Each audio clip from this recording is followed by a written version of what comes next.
बिस्मिल्लाहिर्रहमानिर्रहीम अस्सलाम वालेकुम। मैं हूं मुबशर हसन, आपका बायोलॉजी का टीचर। हम क्लास 9 के अंदर चैप्टर 6 को डिस्कस कर रहे थे। इसमें चैप्टर 5 डिस्कस कर रहे थे जिसमें tissue organ and organ system को डिस्कस कर रहे थे। आज हमारा लेक्चर 20 है क्रैश कोर्स का। इसमें हमने स्ट्रक्चर ऑफ लीफ के हवाले से डिस्कशन करनी है।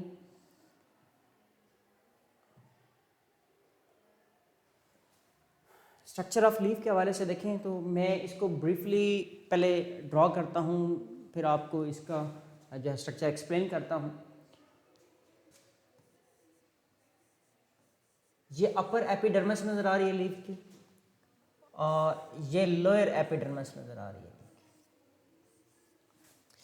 इसके अंदर यहाँ पर guard cells, upper epidermis, lower epidermis, और अपर एपिडर्मिस के ऊपर मैं कुछ एक लेयर बना रहा हूँ, इसे हम कहते हैं क्यूटिकल की लेयर, क्यूटिकल की लेयर। अच्छा, इसके बाद हम चलते हैं तो यहाँ पर हमें कुछ मीजोफिल सेल्स नज़र आते हैं जो कि कॉलम लाइक है। इनको हम कॉलमर और पैलिसेड मीजोफिल सेल्स कहते हैं। अच्छा, उसके बाद ये मीजोफिल सेल्स नज़र आ रहे हैं, ये हमें स्पॉन्जी मीजोफिल सेल नज़र आ रहे हैं। स्पॉन्जी ये इस तरह से हमें नज़र आएंगे और इसके दरमियान में हमें मल्टीपल एयर स्पेसेस भी नज़र आ रही हैं। तो इसके इनसाइड देखें, यहाँ पर हमें ये क्या नज़र आ रहा है, एक ट्यूब नज़र आ रही है, जाइलम वेसल आप कह सकते हैं। एक ये ट्यूब नज़र आ रही है, इसको हम फ्लोएम कह सकते हैं। ये बेसिकली इसका स्ट्रक्चर आ जाता है। यहाँ पर देखिएगा तो सबसे ऊपर हमने इसे क्यूटिकल का नाम दिया है, ये क्यूटिकल है।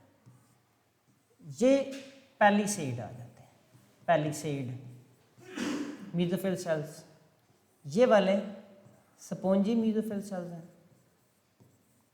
इसको हमने क्या बोला है, इसको हमने जाइलम कह दिया और ये वाला हमने फ्लोएम कह दिया। ये लोअर एपिडर्मिस है, lower epidermis, and these are guard cells. और इसके दरमियान में जो हमें ओपनिंग नज़र आ रही है ये है स्टोमा। स्टोमा। तो ये एक हमारे पास कंप्लीट स्ट्रक्चर नज़र आ रहा है किसका, लीफ का। इसी स्ट्रक्चर को हमने ऑलमोस्ट जो है एलाबोरेट करना है। हम चलते हैं सबसे पहले हम कह रहे हैं एपिडर्मल सेल्स हैं।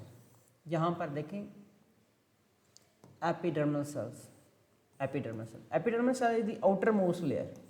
ये आउटर मोस्ट लेयर होती है, यानी कि ये आउटर साइड पर भी होती है और यानी कि अपर साइड पे भी है और लोअर साइड पे भी है। अपर को हम अपर एपिडर्मिस कह रहे हैं, लोअर को हम लोअर एपिडर्मिस कह रहे हैं। आगे देखें composition, a single layer of cells है कवरिंग द लीफ सरफेस, यानी कि लीफ की सरफेस पर ये मौजूद होती है। दूसरा पॉइंट, अ वैक्सी सब्सटेंस यानी कि क्यूटन और cuticle which form the cuticle cover the upper epidermis. On the lower epidermis stomata are present. Each stoma is enclosed by two guard cells, यानी कि टू गार्ड सेल्स होते हैं, कुछ इस तरह से हम कहते हैं ये गार्ड सेल्स होते हैं। और इसके दरमियान में एक ओपनिंग नज़र आ रही है जिसको हम स्टोमा कहते हैं। एक को स्टोमा कहते हैं, मल्टीपल होंगे तो स्टोमेटा कहेंगे। इसके बाद फंक्शंस के हवाले से हम बात करें तो functions, upper epidermis protect tissues and prevents loss of water. Upper epidermis क्या करती है, ये लॉस ऑफ वाटर से भी बचाती है और प्रोटेक्शन भी प्रोवाइड करती है। Guard cells in the lower epidermis opening control the opening and closing of stomata, stoma, जिससे फिर क्या होगा आपको पता है, ऑक्सीजन भी आएगी, कार्बन डाइऑक्साइड भी आएगी और वाटर की रिमूवल भी होगी।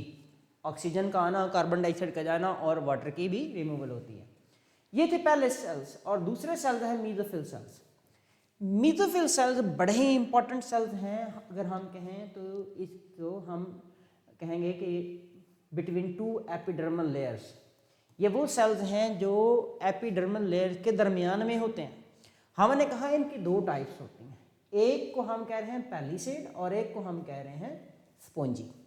हमने यहाँ पर दो तरह के बनाए थे, जो हमने इस तरह से कॉलमर बनाए हैं।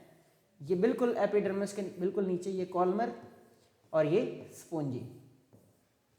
और यानी कि कॉलमर जो होंगे वो कॉलम लाइक होंगे।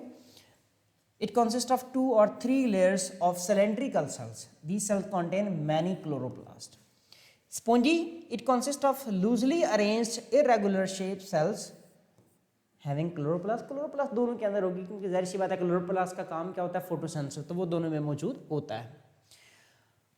अब हमने कहा कि जहाँ पर मीथोफिल सेल्स हैं, यानी कि ये मीथोफिल सेल्स हैं, ये स्पॉन्जी हैं, इन स्पॉन्जी मीथोफिल सेल्स के दरमियान में यहाँ पर ये हमें क्या नज़र आ रही हैं, ये नज़र आ रही हैं, यहाँ पर आ रही हैं, इनको हम कहते हैं एयर स्पेसेस।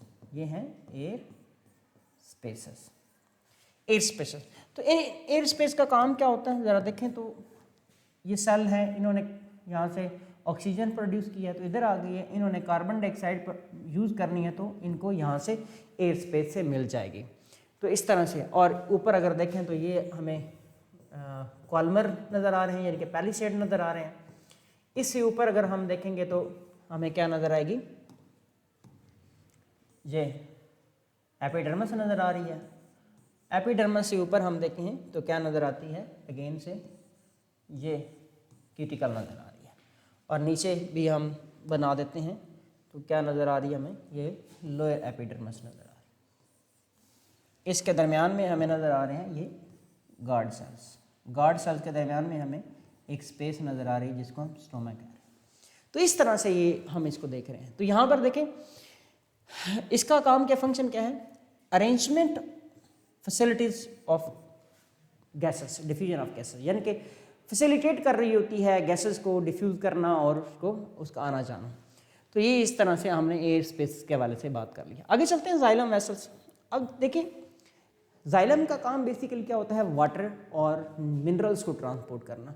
तो लीव्स को भी मिनरल और वाटर की ज़रूरत होती है, जो कि किसने प्रोवाइड करना होता है, जाइलम ने।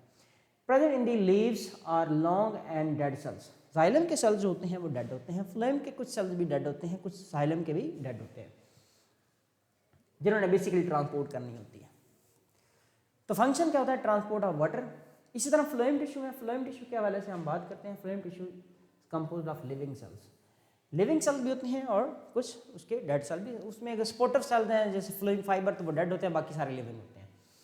Function carry the prepare food from the leaf to other parts, यानी कि इसका काम क्या होता है, फूड को ट्रांसपोर्ट करना। उसका काम था वाटर और मिनरल्स को ट्रांसपोर्ट करना। तो ये हमने मुख्तलिफ सेल्स देखे हैं, कौन किसके सेल्स देखे हैं, लीफ के सेल्स डिस्कस किए हैं। अब हम चलते हैं जी अपने शॉर्ट क्वेश्चन की जानब, जो कि हमारे बहुत इंपॉर्टेंट शॉर्ट क्वेश्चंस हैं। नंबर फर्स्ट हमारा जो शॉर्ट क्वेश्चन है, differentiate between vegetative and reproductive parts. Vegetative and reproductive parts को हमने यहाँ पे डिफरेंशिएट करना है। तो नंबर फर्स्ट पे देखिएगा, वेजिटेटिव पार्ट कौन सा होता है और रिप्रोडक्टिव पार्ट कौन सा होता है।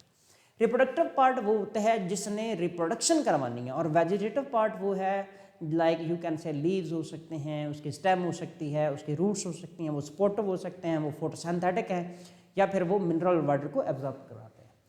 Vegetative part it includes leaves, stem, branches and roots. Leaves क्या करते हैं, फोटोसिंथेसिस करते हैं, स्टेम सपोर्ट कर रही है, ब्रांचेस सपोर्ट कर रही हैं, एंड रूट्स जो है वो ज़मीन के अंदर एंकर भी करते हैं और वहाँ से पानी और सोल्यूट को भी लेते हैं। Reproductive parts flowers and fruits के हवाले से बात करते हैं।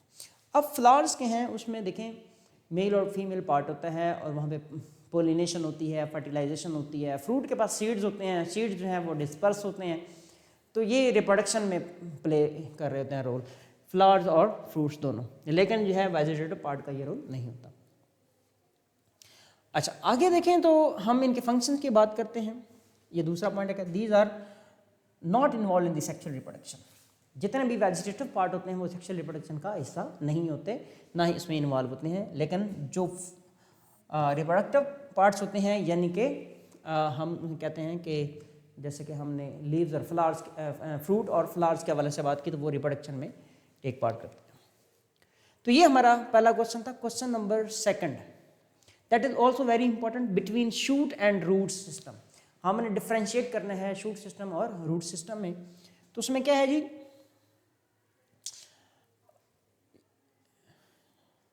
डिफरेंस की फॉर्म में हमने लिखना है इसको। हमने 1 2 ये हमारा पहला पॉइंट इसमें आ जाएगा। कंपोनेंट्स, इसके कंपोनेंट्स क्या हैं, नंबर फर्स्ट नंबर सेकंड, और इस फंक्शन इसमें हम मेंशन कर लें। तो ये क्वेश्चन भी 1.5 के वाले से है। Component it consist of 2 parts, एक वेजिटेटिव और एक रिप्रोडक्टिव पार्ट, शूट सिस्टम। यानी कि शूट सिस्टम वो है जो कि ज़मीन से बाहर हिस्सा होता है प्लांट का, उसको हम शूट कहते हैं, और जो ज़मीन के अंदर मौजूद है उसे हम रूट सिस्टम कहते हैं। It include roots and root hairs. यानी कि आप देखें कि एक प्लांट है आपके पास, ठीक है, ये प्लांट है आपका, शॉर्टली इसको मैं ड्रॉ कर रहा हूँ। अब ये एक इसका हिस्सा बाहर है, ज़मीन से बाहर है, तो हम यहाँ पे देखते हैं एक ज़मीन के अंदर आ गया। अब ये सारा रूट सिस्टम है और ये सारा शूट सिस्टम है। शूट सिस्टम में उसके स्टेम आती है, ब्रांचेस आती हैं, लीव्स आते हैं, फ्रूट्स आते हैं, फ्लावर्स आते हैं। रूट्स के अंदर सिर्फ रूट और रूट हेयर्स आते हैं। आगे चलें तो हम देखते हैं function, the shoot system generally grows above the ground. ये बात बड़ी इंपॉर्टेंट है, ये उससे ऊपर होती है, ज़मीन से ऊपर होती है और ग्रो करवाती है। The root system is usually underground. देखो यूजली का वर्ड लिखा हुआ है, बाज़ औक़ात ऐसा पार्ट भी आ जाता है जैसे अंडरग्राउंड स्टेम भी आ जाती हैं, तो यूजली यहाँ पे और ऑफनली का वर्ड हम यूज़ करेंगे। शूट सिस्टम में it absorb the light needed for the photosynthesis, यानी कि लाइट्स ये हासिल करता है और फोटोसिंथेसिस करता होता है। इट एब्जॉर्ब वाटर, यानी कि ये क्या करे, पानी और मिनरल्स को एब्जॉर्ब करता है, और इसके अलावा ज़मीन के अंदर इसको एंकर करके भी रखता है ताकि प्लांट को सपोर्ट मिल सके। तो ये हमारा सेकंड क्वेश्चन था। आगे चलते हैं, क्वेश्चन नंबर 3 है, compare the types of mesophyll cells. Mesophyll cells हमने 2 तरह से डिस्कस किए हैं, वो कौन कौन से, एक हमने कहा पैलिसेड है और एक हमने कहा स्पॉन्जी मेसोफिल सेल है। हमने यहाँ पे कंपेयर करना है, डिफरेंस नहीं लिखना। तो दोनों के एटलीस्ट हमने 2 से 3 पॉइंट लाजमी मेंशन करने हैं। नंबर फर्स्ट पे देखिए, composition, the palisade mesophyll cell consist of 2 और 3 लेयर्स ऑफ सिलेंडर्स। ये पहला पॉइंट है, दैट इज वेरी इंपॉर्टेंट। यहाँ पर हमने कहा spongy mesophyll cell consist of loosely arranged irregular shape cells, यानी कि ये पहला पॉइंट आ गया, डिफरेंस आ गया, और बहुत अहम है ये, इसकी डेफिनेशन आ जाती है। आगे क्लोरोप्लास्ट के हवाले से देखें, the cell contain higher number of chloroplast. अब देखिए पैलिसेड सेल जो है वो सिलेंड्रिकल होते हैं, इसमें नंबर ऑफ क्लोरोप्लास्ट भी ज़्यादा होता है, तो ये हमारा दूसरा पॉइंट आ जाएगा। The cell contain fewer number of chloroplast, यानी कि क्लोरोप्लास्ट तो होता है लेकिन पैलिसेड की निस्बत कम होते हैं, ऐसा नहीं है कि होते नहीं है, लेकिन उसकी निस्बत कम होते हैं। तीसरा पॉइंट आ जाएगा फंक्शन का, इसमें देखें facilitate the absorption of light energy for the photosynthesis, facilitate the gaseous exchange during photosynthesis and respiration, यानी कि इसका काम ज़्यादातर लाइट एब्जॉर्प्शन के हवाले से है और फोटोसिंथेसिस करवाने की, लेकिन अगर इसकी हम बात करें तो ये गैसियस एक्सचेंज भी कराते हैं और फोटोसिंथेसिस भी करवा रहे होते हैं। तो ये हमारा क्वेश्चन भी इम्पोर्टेंट है। इसके बाद हमारा क्वेश्चन है जी, डिस्क्राइब जाइलम वेसल्स। दूसरा हमारा क्वेश्चन होगा फ्लोएम वेसल। अब जाइलम वेसल और फ्लोएम वेसल्स क्या है, देखिए हमने कहा जो जाइलम वेसल है present in the leaves along and the dead cells, present in the leaves. अब देखिए लीव्स में मौजूद हैं, उसके अलावा हम इसमें ये भी कह सकते हैं ये स्टेम में भी मौजूद है, ब्रांचेस में मौजूद होते हैं, और ये डेड सेल्स पर मुश्तमिल होते हैं। जो जाइलम वेसल्स होते हैं ये कुछ वेसल एलिमेंट से बने होते हैं, वो वेसल एलिमेंट जो होते हैं ना वो डेड होते हैं। तो इसी तरह इनका फंक्शन क्या है, वाटर और मिनरल्स की ट्रांसपोर्ट इसका फंक्शन है, दैट इज वेरी इंपॉर्टेंट।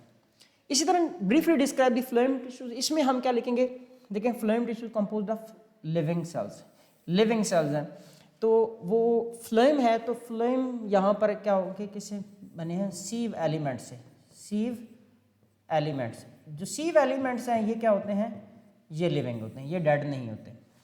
अलबत्ता हमने जब उनकी बात की है जाइलम की, तो इसके जो डेड सेल्स होते हैं इनको हम कहते हैं वेसल्स। ये जो वेसल्स होते हैं ये क्या होते हैं, डेड होते हैं, और सीव एलिमेंट्स जो होते हैं ये लिविंग होते हैं। तो ये मौजूद हैं फ्लोएम में, और वेसल्स मौजूद होते हैं किसमें, जाइलम में। उसका काम था वाटर और मिनरल को ट्रांसपोर्ट करना, और फ्लोएम का काम होता है ये फूड को ट्रांसपोर्ट कर रहा होता है, बेसिकली फूड को ट्रांसपोर्ट कर रहा होता है। और फूड जो है वो ट्रांसपोर्ट होती है लीव से फ्रूट की तरफ, यानी कि सोर्स से सिंक की तरफ। मैं यहाँ पर लिखता हूँ source to sink, source to sink, source to sink. अब सोर्स क्या होता है, जहां पे फूड बन रही होती है। जनरल हम ये बात करते हैं जहां पे फूड बन रही होती है, जैसे कि लीव्स में फूड बनती है, और सिंक है फ्रूट के अंदर स्टोर होती हैं, रूट्स में भी स्टोर होती है, वो भी जो है वो सिंक हो सकता है। इसके अलावा पास का ये भी होता है कि एक पार्ट जो है वो एक सीजन में सोर्स होता है तो अगले सीजन में वो सिंक भी बन जाता है, यानी कि या एक सीजन में सिंक है तो अगले सीजन में सोर्स भी बन जाता है। तो ये था हमारे शॉर्ट क्वेश्चन, 5 शॉर्ट क्वेश्चन हमने डिस्कस किए हैं। और अब हम चलते हैं जी हम MCQ की तरफ। हमारे शॉर्ट क्वेश्चन हाईली इंपॉर्टेंट है पेपर के पॉइंट ऑफ व्यू से, ऑलरेडी पेपर में ये आ चुके हैं। अब हम चलते हैं जी मल्टीपल शॉर्ट क्वेश्चन की जानब। जो पहला क्वेश्चन है, साइट फॉर द फोटोसिंथेसिस। अब हमें पता है साइट फॉर द फोटोसिंथेसिस क्या है, बेसिकली वो क्या है, लीव्स हैं, लीव्स हैं। अब देखें लीव तो उसका ऑर्गन आ जाता है। अब यहाँ पर ना उसने सेल पूछे हैं, टिश्यू पूछे हैं, dermal tissue, vascular tissue, ground tissue. तो ग्राउंड टिश्यू यहाँ पर आएंगे, ये हमारा राइट आंसर है। डर्मल टिश्यू नहीं हो सकते, वेस्कुलर टिश्यू नहीं हो सकते, और सारे भी ये नहीं हो सकते। डर्मल टिश्यू में कुछ ऐसे हैं, चंद एक ऐसे हैं जो कि हो सकते हैं, लाइक हम कहते हैं गॉड सेल्स एपिडर्मिस में मौजूद होते हैं, लेकिन वो एपिडर्मल सेल्स नहीं होते। आगे चलते हैं जी, क्वेश्चन नंबर 2 है, the vascular tissue help to transport water की ट्रांसपोर्ट करते हैं, transport water and minerals and sugars, store food and transport salts only. देखिए सिर्फ जो है वो सॉल्ट की ट्रांसपोर्ट नहीं होती, सिर्फ यहाँ पे फूड की स्टोरेज भी नहीं होती, लेकिन पानी को स्टोर किया जाता है थोड़ा बहुत। इसी तरह वाटर और मिनरल को तो ट्रांसपोर्ट करते हैं, शुगर को ट्रांसपोर्ट नहीं करते बेसिकली। तो यहाँ पे जो हमारा राइट आंसर बनेगा वो ट्रांसपोर्ट वाटर ओनली होता है। बेसिकली वो वाटर होता है ट्रांसपोर्ट, लेकिन वाटर के साथ फिर मिनरल्स भी चले जाते हैं। वाटर नहीं जाना है तो साथ मिनरल्स भी चले जाते हैं इसमें। अच्छा, इसमें यहाँ पे हमारा क्वेश्चन जो है ना, बेसिकली यहाँ पे आ रहा है वेस्कुलर टिश्यूज। यहाँ पर देखिएगा, इसको वेस्कुलर टिश्यूज के हवाले से हम थोड़ा सा इसको चेंज करते हैं। वेस्कुलर टिश्यूज जो होते हैं ना, वो बेसिकली 2 तरह से होते हैं। इसमें एक जाइलम भी आ गया और एक फ्लोएम भी आ गया। जाइलम में वाटर और मिनरल्स को ट्रांसपोर्ट करना है, और फ्लोएम ने किसको ट्रांसपोर्ट करना है, फूड को। तो अब ये सारी बातें आ जाएंगी, तीनों आ जाएंगे। वेस्कुलर टिश्यूज के लिए यहाँ पे आंसर हमारा beta is correct, beta correct होगा। ये नहीं हो सकता, ये नहीं हो सकता, ये नहीं हो सकता, आंसर जो है वो बीटा करेक्ट होगा इसमें। आगे चलते हैं जी क्वेश्चन नंबर 3 की जानब। क्वेश्चन नंबर 3 हमारा क्या है, फोटोसिंथेसिस इज परफॉर्म्ड बाय। अब फोटोसिंथेसिस किससे होती है, देखें लीव से होती है, लीव से होती है, रूट से नहीं होती, स्टेम से नहीं होती, यूजुअली नहीं होती। लेकिन कुछ ऐसे प्लांट्स हैं जिनकी स्टेम जो है वो फोटोसिंथेटिक होती है, जैसे कि एलोवेरा की हम बात कर रहे हैं, या फिर कैक्टस की बात कर रहे होते हैं। तो यूजुअली की बात यहाँ पे हम देखेंगे, तो यहाँ पे हमारा जो राइट आंसर होगा वो क्या होगा, लीव होगा। विच is not a vegetative part. अब वेजिटेटिव पार्ट हमने कहा एक रिप्रोडक्टिव पार्ट है, एक वेजिटेटिव पार्ट है। फ्लावर्स और फ्रूट के अलावा बाकी सारे जो पार्ट्स होते हैं वो वेजिटेटिव पार्ट होते हैं। तो रूट यहाँ पे वेजिटेटिव पार्ट है, फ्लावर यहाँ पे वेजिटेटिव पार्ट नहीं है, स्टेम है, ब्रांचेस है। तो क्वेश्चन नंबर हमारा 5 है यहाँ पर, which is not relevant to root system. अब रूट सिस्टम देखें, एंकरेज ऑफ प्लांट्स, यानी कि प्लांट्स को ज़मीन के अंदर एंकर करके रखते हैं। फूड सेंसर इनका काम नहीं है, रूट्स फूड नहीं बनाती, फूड स्टोरेज करती हैं, मिनरल्स की एब्जॉर्प्शन भी करते हैं। तो इसका मतलब हमारा यहाँ पे जो राइट आंसर है वो कौन सा है, ऑप्शन बीटा इज करेक्ट। तो यहाँ पे हमने 5 जो है वो MCQ, 5 शॉर्ट क्वेश्चन एंड एक लॉन्ग क्वेश्चन को इस वर्कशीट के अंदर डिस्कस किया है। तो यहाँ तक हमारा ये लेक्चर कंप्लीट होता है और ये चैप्टर भी इसके साथ कंप्लीट होता है। आपने हमारे चैनल को सब्सक्राइब करना है, हमारी वीडियोज़ को लाइक करना है, कमेंट्स देने हैं, सजेशंस देनी है। और आज का हमारा लेक्चर कंप्लीट होता है। नेक्स्ट लेक्चर तक के लिए हमें दें इजाज़त। अल्लाह हाफिज़।